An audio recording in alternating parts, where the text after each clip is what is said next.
Hello दोस्तों, मेरा नाम है अजय कुमार। आप सभी लोगों का हमारे यूट्यूब चैनल स्मार्ट नॉलेज में स्वागत है। तो दोस्तों, हमने कल आप लोगों को बताया था कि आवेश क्या होता है, चालक क्या होते हैं, अचालक क्या होते हैं यानी अचालक पदार्थ, अचालक पदार्थ और अर्धचालक पदार्थ क्या होते हैं, और आवेशन पढ़ा था। आवेशन के प्रकार पढ़े थे। तो आवेशन 3 प्रकार से होते हैं। कौन कौन से? प्रेरण यानी स्पर्श, और नहीं, पहला मतलब चालन होते हैं, प्रेरण होता है, और एक होता है घर्षण विधि, ठीक, आवेशन करने की। तो दोस्तों, आज हम लोग पढ़ेंगे कि आवेशों के मूल गुण। तो देखो दोस्तों, आवेशों के मूल गुण।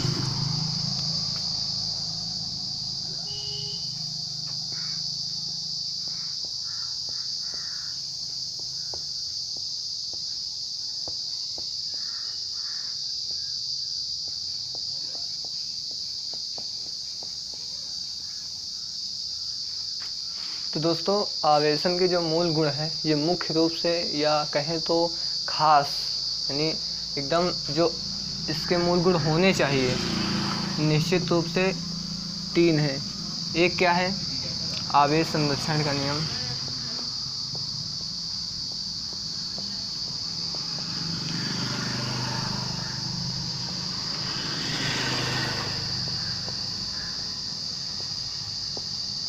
दूसरा क्या है?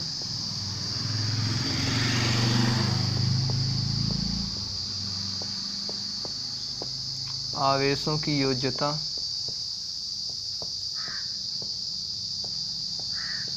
योज्यता मतलब जोड़ मान लो, ठीक।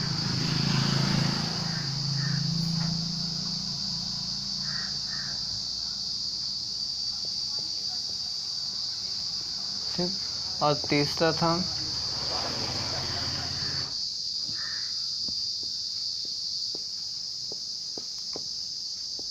आवेश का क्वांटीकरण।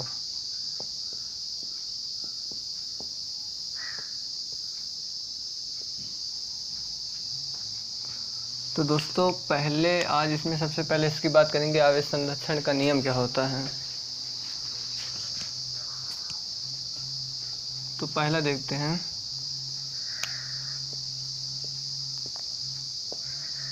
आवेश संरक्षण के नियम के अनुसार आवेश को ना तो नष्ट किया जा सकता है और ना ही इसको उत्पन्न किया जा सकता है, ठीक दोस्तों। तो इसकी अगर परिभाषा की आवश्यकता वैसे है, देखते हैं कि इस नियम के अनुसार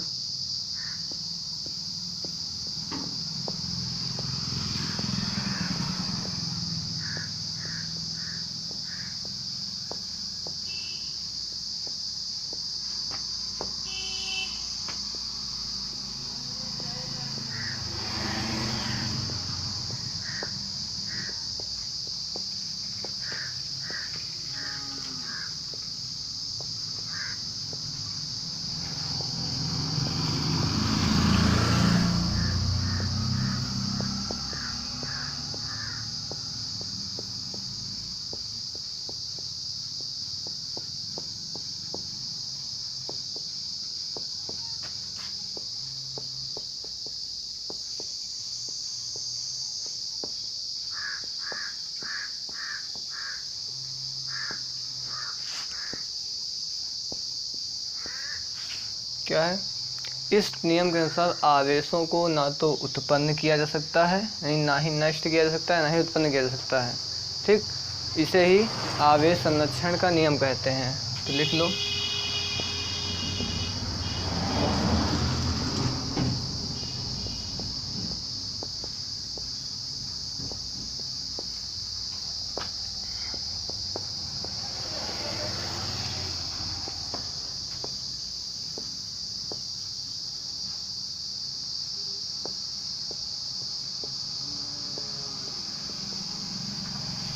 तो दोस्तों, इस नियम के अनुसार जैसे किसी भी वस्तु में जो है आवेश ना तो उत्पन्न किया जा सकता है और ना ही नष्ट किया जा सकता है।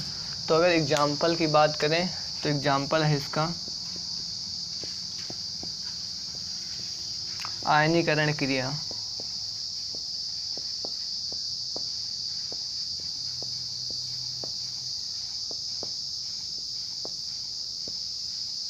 तो दोस्तों पहले आप लोग इसको लिख लीजिए, फिर एक इसका एग्जाम्पल देख लीजिए।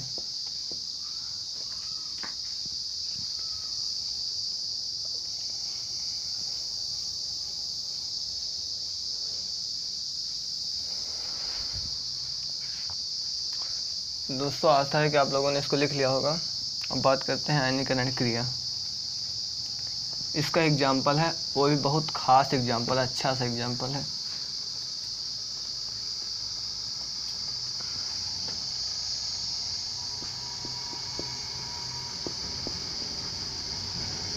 देखो इसका एग्जाम्पल जो है NaCl। एग्जाम्पल क्या है? NaCl को जल में मिलाने पर, NaCl को जल में मिलाने पर यह जो है इस रूप में टूट जाता है।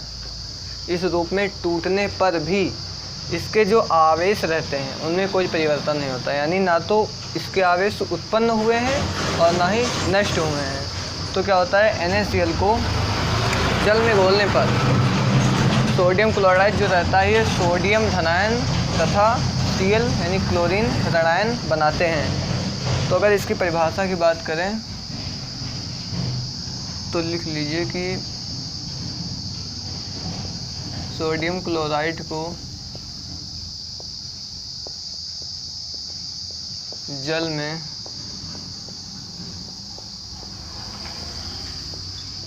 घोलने पर यह प्लस सोडियम धनायन तथा Cl ऋणायन में विभक्त यानी टूटना, विभक्त मतलब टूटना यानी अलग होना, विभक्त हो जाते हैं।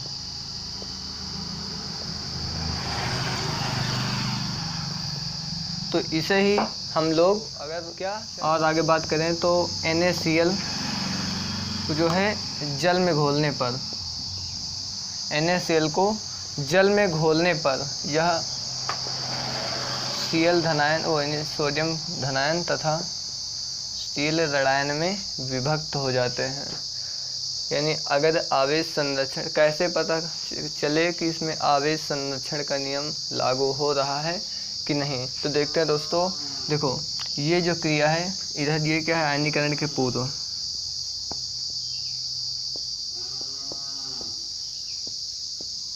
आयनीकरण के पूर्व NaCl पर आवेश, ठीक क्या है, आवेश इसमें 0 हैं। अगर यहाँ पे आवेश होते हैं यहाँ कुछ ना कुछ लिखे रहते हैं, आवेश 0 यानी 0 इसका है और इसका भी 0 है, बराबर क्या है 0, ठीक। और इसके बाद बात करें तो आयनीकरण के पश्चात, आयनीकरण के पूर्व भी आवेश 0 ही है और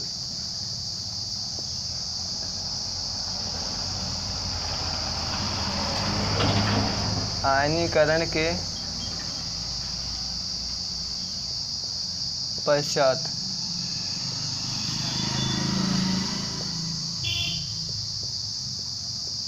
आवेश, आयनीकरण के पश्चात देखो ये क्या है, प्लस का 1 है, ये माइनस का 1 है, तो इनमें जो आवेश अब बन गए हैं, ठीक। तो आयनीकरण के पश्चात यानी बाद में प्लस आयन और माइनस आयन को जोड़ दो, ये नहीं सॉरी प्लस इलेक्ट्रॉन, ठीक, 1 इलेक्ट्रॉन और माइनस का 1 इलेक्ट्रॉन। तो जब इनको तुम जोड़ोगे तो क्या बनेगा 0, क्योंकि मान लो ब्रेकर टूटेगा तो ये है 1 इलेक्ट्रॉन और माइनस अंदर जुड़ा होगा 1 इलेक्ट्रॉन, बराबर क्या 0 इलेक्ट्रॉन। तो अतः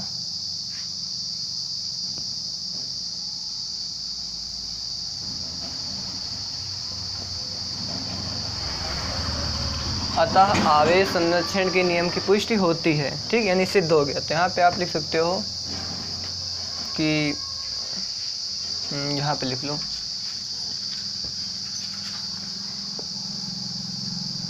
अतः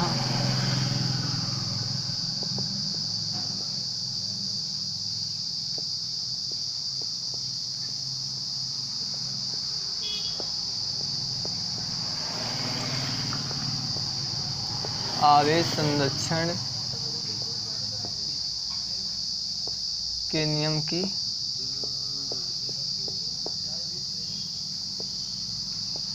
पुष्टि होती है। पुष्टि का मतलब सिद्ध हो गया है, यानी प्रूव्ड। ठीक, ओके। तो देखो कैसे प्रूव्ड हुआ। देखो NaCl को जल में घोलने पर जो NaCl है वो Na धनायन तथा Cl ऋणायन में विभक्त यानी टूट जाता है। तो ठीक, तो आयनीकरण के पूर्व NaCl पर आवेश यानी जब एक थे ये दोनों, यानी NaCl जब जुड़े हुए थे तब इनमें जो आवेश थे जीरो, यानी NaCl पर भी जीरो था और Cl में भी, इसमें भी जीरो था और इसमें भी जीरो था। इनको जोड़ने पर आया जीरो। और आयनीकरण के पश्चात यानी जब ये टूट गए तो देखो इनमें भी एक इलेक्ट्रॉन, ठीक, वनी, और ये जब जोड़ोगे ये भी माइनस का है।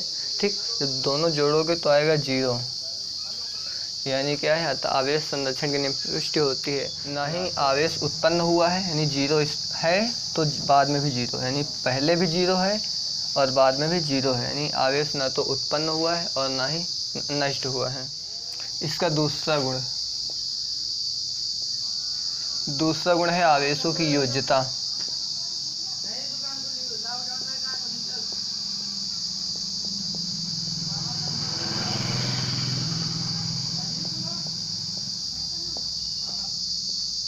आवेशों की योज्यता, योज्यता मतलब होता है जोड़। ठीक, आवेशों की योज्यता।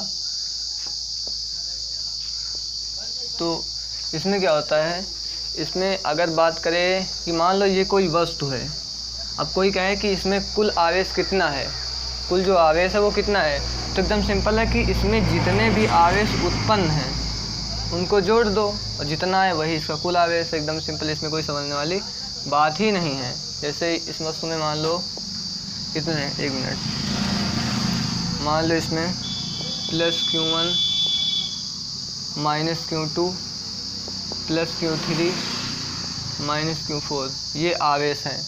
तो अगर बात करें कि इनमें कुल आवेश जो ये निकाय है, कुल आवेश कितने हैं,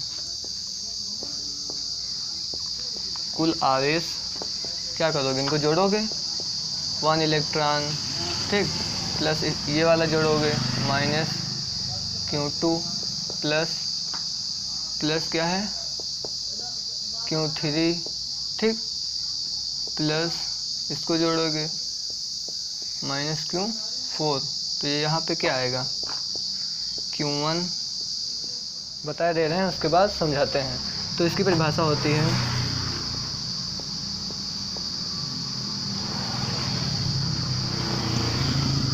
किसी वस्तु पर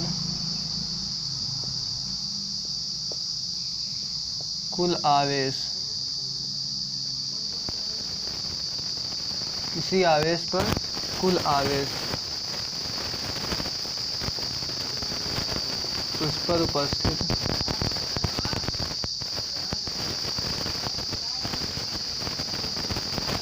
उपस्थित सभी आवेशों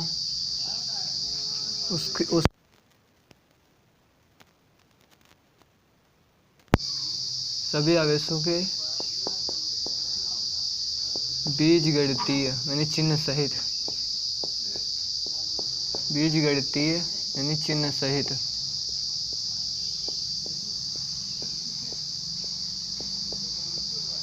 बीजगणितीय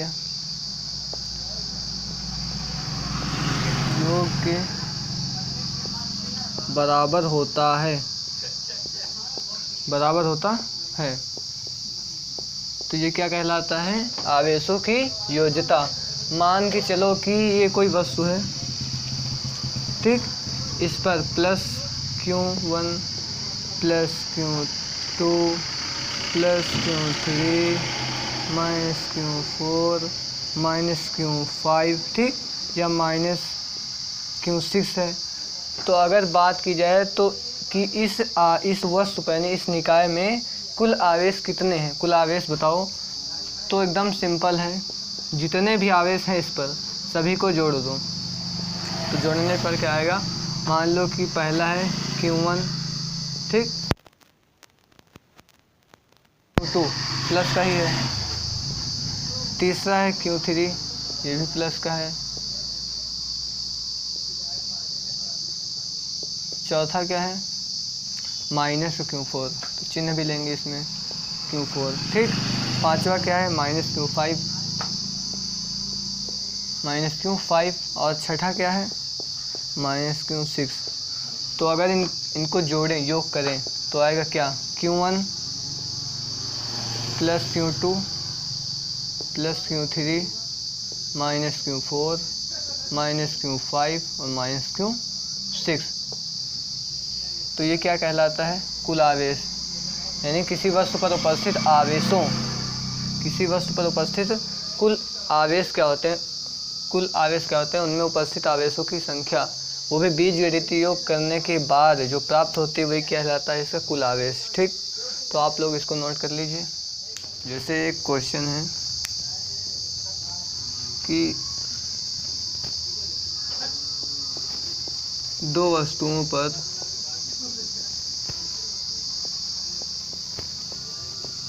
क्रमशः प्लस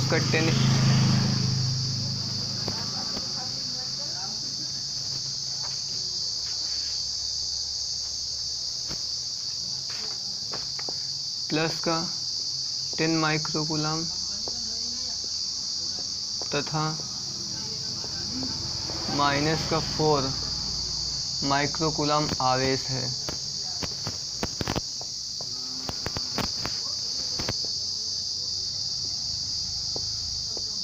तब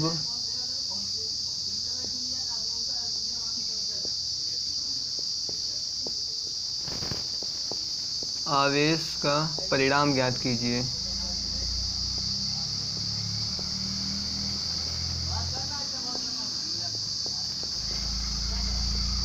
आवेश का परिणाम ज्ञात कीजिए, लेकिन अभी पूरा क्वेश्चन ही हुआ नहीं। क्या होता है, जब वस्तुओं को स्पर्श कराने के पश्चात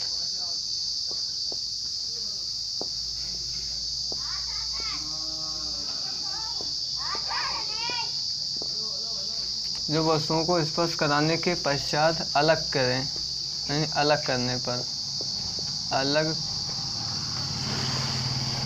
करने पर, तो देखो दोनों कंडीशन में कुल मिला के इसका परिणाम ही ज्ञात करना है।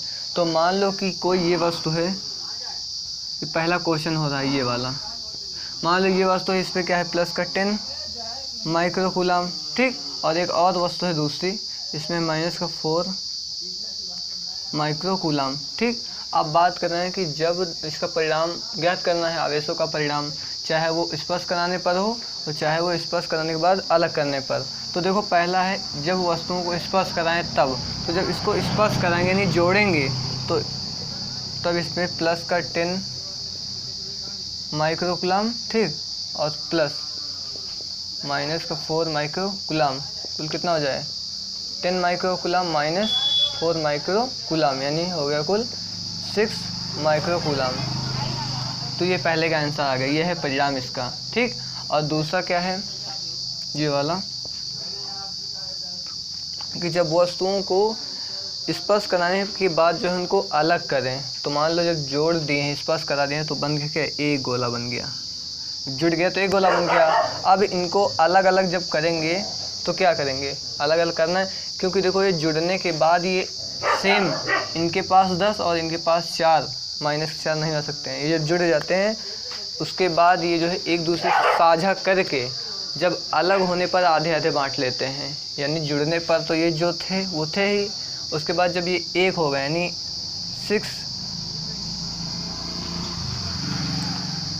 6 माइक्रोकूलम बन गए, ठीक। अब जब इनको अलग करोगे ये तो आधे यानी एक वस्तु में 3 हो जाएंगे, और दूसरी वस्तु में भी 3 हो जाएंगे।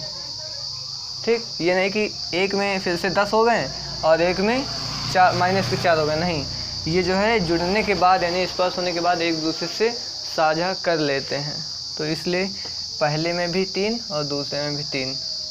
ठीक, तो आप लोग इतना सोच समझ गए, एकदम सिंपल है, इसमें करना क्या है, कुछ नहीं।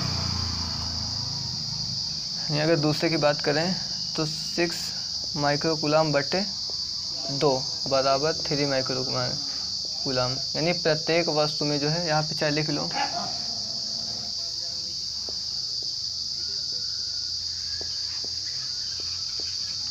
प्रत्येक वस्तु में प्लस का 3 माइक्रोकूलम होगा।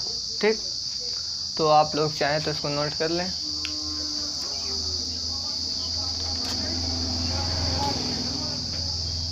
ठीक, तो आप लोगों को अब तीसरा मूल गुण पढ़ना है।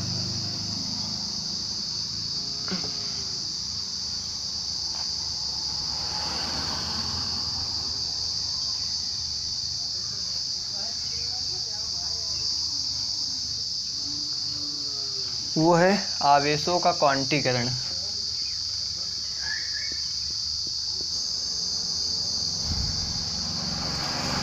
तो दोस्तों अब देखते हैं आवेश का क्वांटीकरण।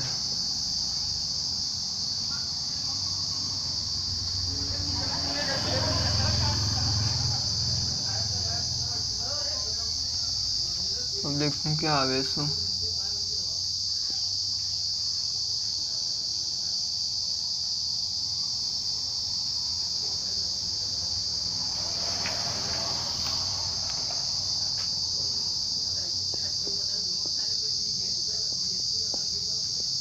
आवेशों का क्वांटीकरण।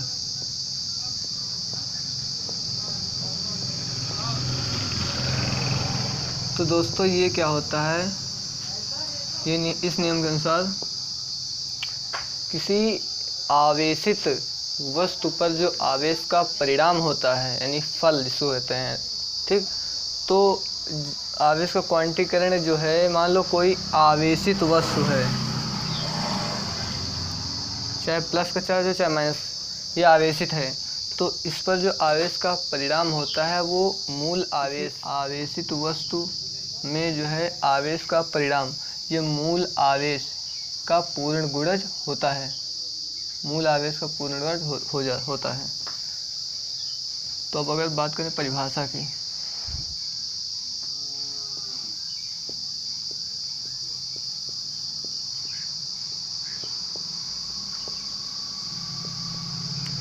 किसी आवेशित वस्तु पर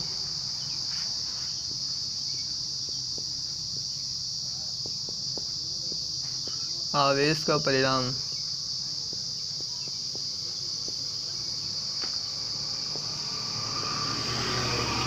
मूल आवेश ई का पूर्ण गुणज होता है, पूर्ण गुणज होता है। ठीक, और यहाँ पे जो मूल आवेश है वो ई है। ठीक, ई मतलब इलेक्ट्रॉन। तो इसमें जो है सूत्र की बात करें, Q बराबर NE, यानी ये है क्या, जो N है ये आवेश का परिणाम है। ठीक, तो किसी आवेशित वस्तु पर जो आवेश का ये जो परिणाम होता है, ये मूल आवेश, लगभग अगर माने तो ये और ये एक ही होते हैं। ठीक, तो ये मूल आवेश यानी जो ये वाला है, ये मूल आवेश ई का पूर्ण गुणज होता है। तो सूत्र यही निकलेगा। ठीक, Q बराबर NE, इसमें जो N है वो आवेश का परिणाम है।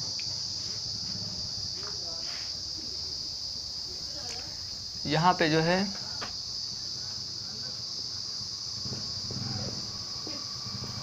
यहाँ पर जो n का मान रखेंगे वो कोई भी प्राकृतिक संख्या रखेंगे, जैसे 1 2 3 4 डॉट डॉट डॉट इसी प्रकार। ठीक, तो आप लोग इसको नोट कर लीजिए।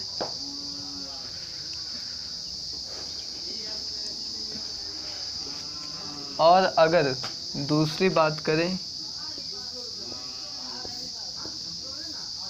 अगर दूसरे रूप में करें तो किसी भी आवेशित वस्तु पर जो आवेश का परिणाम होता है वो असतत रूप में ना रह करके सतत रूप में रहता है, यानी सतत परिणाम में रहता है।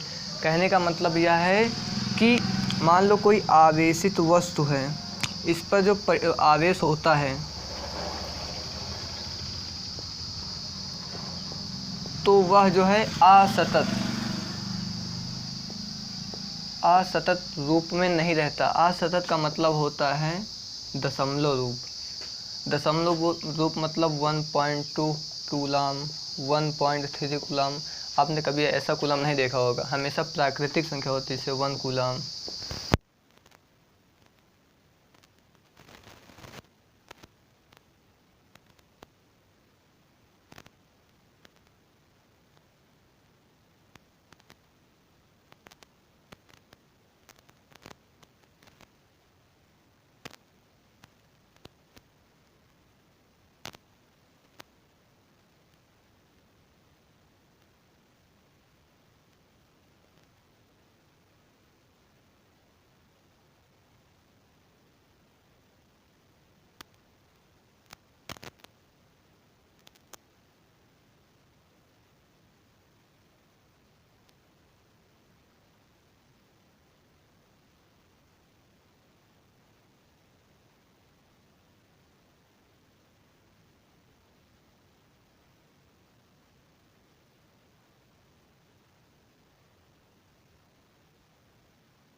कर लो, ठीक, और ये एग्जाम्पल भी लिख लो।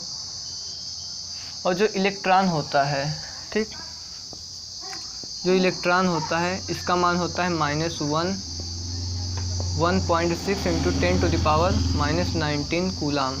ठीक, एक इलेक्ट्रॉन में जो है, यानी एक इलेक्ट्रॉन में -1.6 इंटू 10⁻⁻19 कूलम। यहाँ पे माइनस लगा है क्योंकि देखो, अगर कोई वस्तु धनात्मक है तो वहाँ पे माइनस नहीं लगेगा, लेकिन अगर कोई वस्तु ऋणात्मक है तो वहाँ पे माइनस लगेगा। ठीक, यानी कहने का मतलब अगर यानी माइनस इलेक्ट्रॉन, ठीक, इसका मान होता है -1.6 इंटू 10⁻⁻19 कूलम। एक और बात ज़रूरी है, अल्फ़ा कण। अल्फ़ा कण का मतलब क्या होता है? अल्फ़ा कण पर जो आवेश होते हैं वो होता है +2e, ठीक। और +2e का क्या मतलब होता है?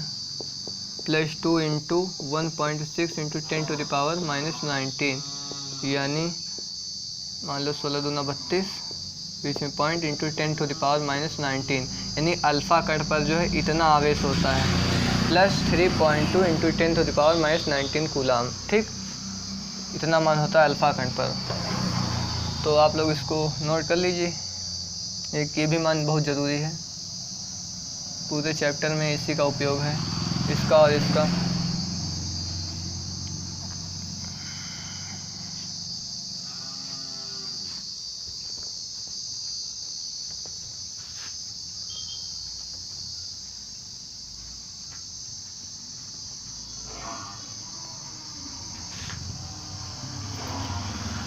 इसी क्वांटीकरण, जो मूल गुण है क्वांटीकरण, इसी से संबंधित एक क्वेश्चन देखते हैं, ठीक। माना किसी वस्तु पर प्लस का 80 माइक्रोकूलम, माना किसी वस्तु पर 80 माइक्रोकूलम ऋणावेश है, ठीक। इस वस्तु पर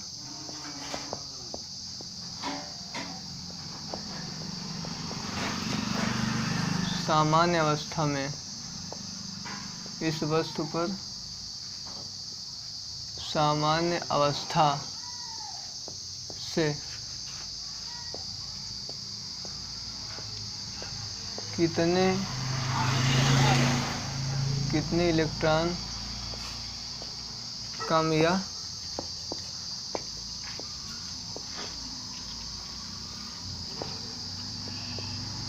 ज़्यादा होंगे, ठीक।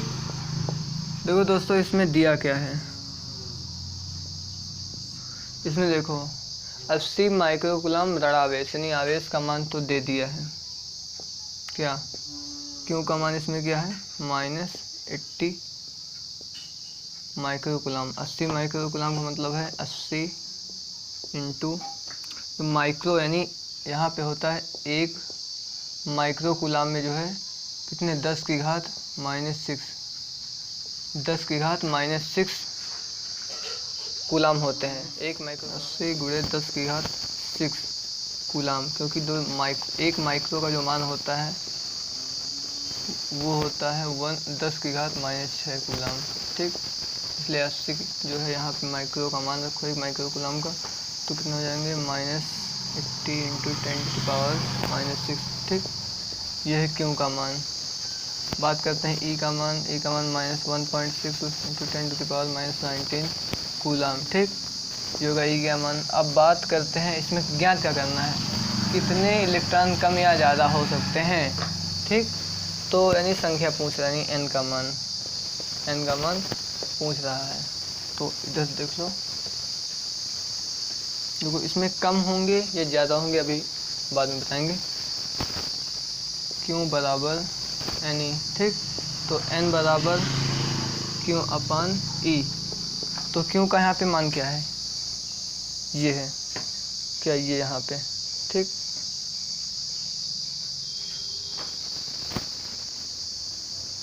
ठीक, तो यहाँ पे मान रखो -80 इंटू 10⁻⁻6, ठीक, अपान -1.6 इंटू 10⁻⁻19, तो माइनस से माइनस कट जाएगा, ठीक। ठीक, ये जो पॉइंट है यहाँ पे आएगा तो ये हो जाएगा 20, 19 था, ये बन जाएगा 20, क्योंकि पॉइंट हटा दोगे तो यहाँ पे घात हो जाएगी 20। उसके बाद 16 5 80, तो यहाँ पे 5 इंटू 10 की पावर ये -6 पहले से ही थी, और जब ये वाली ऊपर जाएगी तो हो जाएगी 10 की घात +20, ठीक। तो आप लोगों ने एक पहले ही नियम पढ़ा होगा आधार समान होने पर घातें हमेशा क्या होती हैं, जुड़ती हैं। तो 5 × 10⁻, वो भी गुणनफल में हो जाएगा।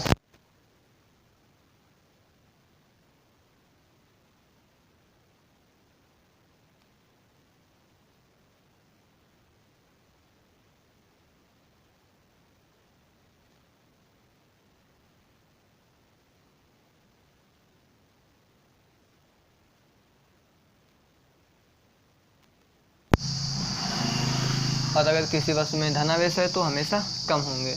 तो आप इसको नोट कर लीजिए।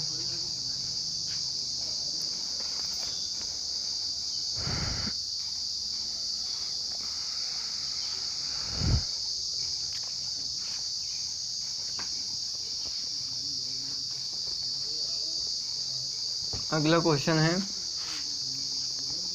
कि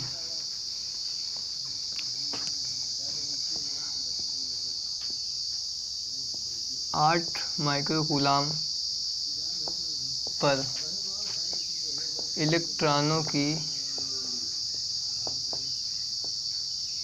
संख्या बताओ।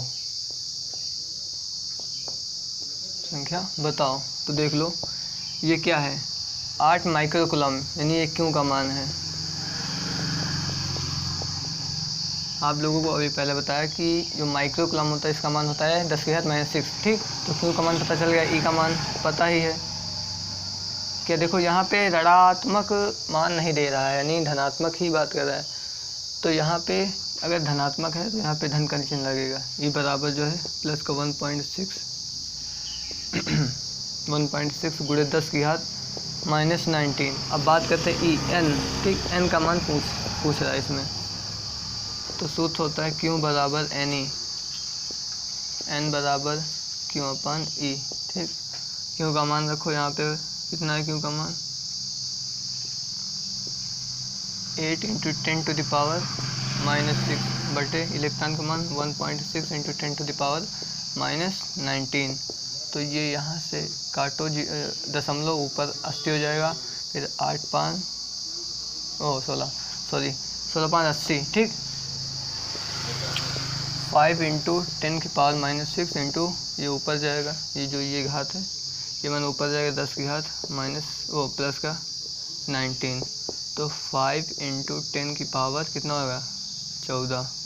ठीक, ये इसका आंसर होगा। नोट कर लीजिए आप लोग।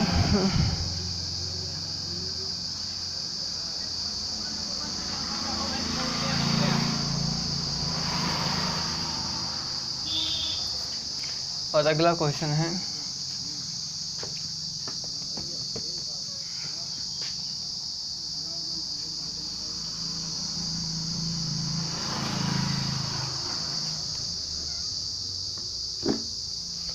अगला क्वेश्चन क्या है इसमें, जब एक पॉलीथीन के टुकड़े को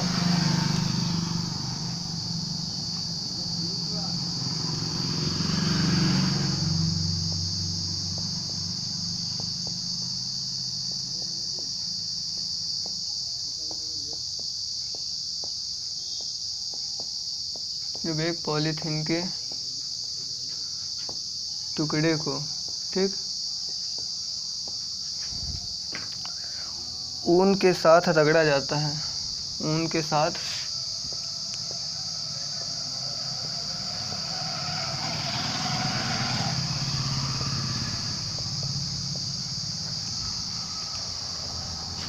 रगड़ा जाता है। ठीक, तो पॉलीथीन पर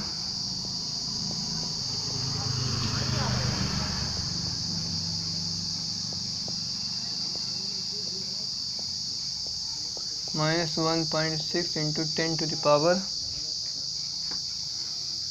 10⁻⁻7 कूलाम जो है आवेश आ जाता है, आवेश आ जाता है।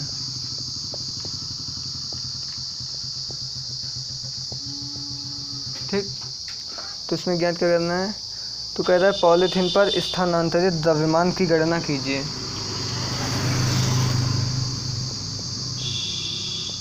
पॉलीथीन पर स्थानांतरित मान लो, या मान लो उत्पन्न जो हुआ है पॉलीथीन पर स्थानांतरित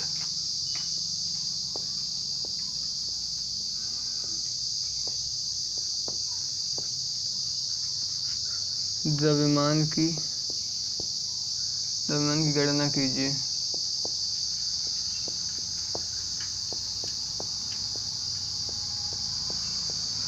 तो देखो इसमें दिया क्या है, देखो आवेश का मान दिया है, यहाँ पे क्यू का मान क्या है, क्यू बराबर होता है एनी, ठीक। इसमें क्या द्रव्यमान पूछ रहा है ना, यानी मास ऑफ पॉलीथीन मान लो, ठीक, एम पूछ रहा है। तो देखो क्यू बराबर एनी होता है, तो पहले ये देख लो कि एक आवेश पर जो है कितना द्रव्यमान होता है, ठीक। पहले इसमें एन का मान ज्ञात कर लो, एन बराबर क्यू अपान ई, ठीक। तो क्यू का मान क्या है, -1.6 इंटू 10⁻⁻7 कूलाम, ठीक, अपान -1.6 इंटू 10⁻⁻19 कूलाम, ठीक। यहाँ पे माइनस माइनस कटा, इससे ये कटा, क्या बचा 10 की घात कितना 12, ठीक, प्लस का वो भी 12 बचा। अब ये क्या है, एन का मान है, तो इसमें ये लिखना है कि जब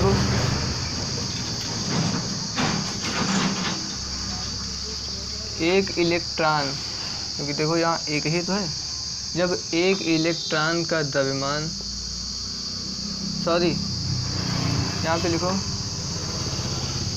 जब एक इलेक्ट्रॉन का द्रव्यमान 9.1 इंटू 10⁻⁻31 kg होता है,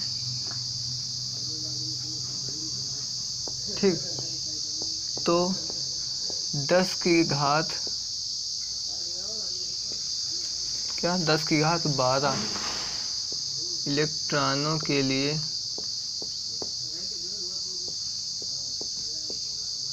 द्रव्यमान, तो क्या करोगे, द्रव्यमान बराबर क्या 9.1 गुणे 10 की घात -31 किलोग्राम गुणे 10 की घात -6, वो सॉरी 10 की घात 12। तो अब अगर गुणा करेंगे तो 9.1 गुणे 10 की घात 31 में 10 के यानी 12 घटाओ, कुल बचेंगे 19, ठीक, वो भी माइनस के, ठीक।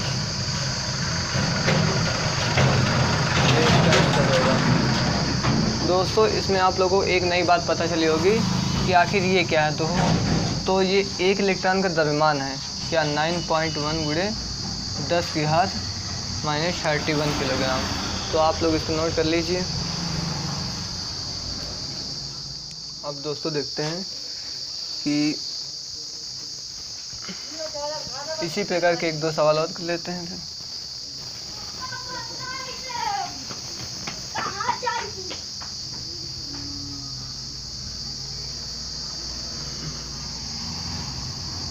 चौथा सवाल देख लो।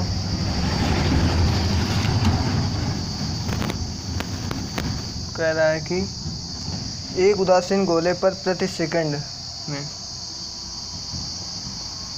एक उदासीन गोले में प्रति सेकंड 10 की घात 12 अल्फा कण गिरते हैं,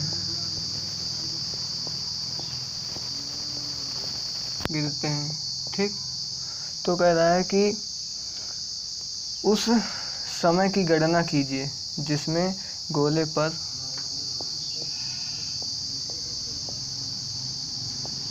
उस समय की गणना कीजिए जिस समय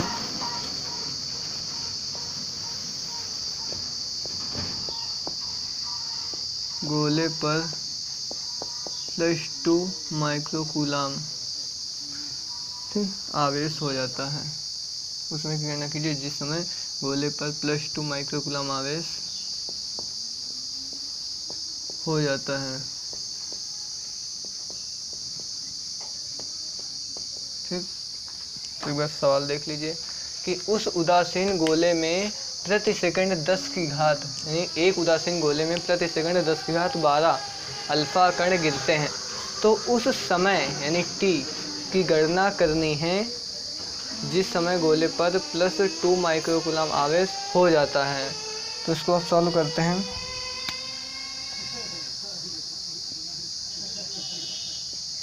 ठीक, माना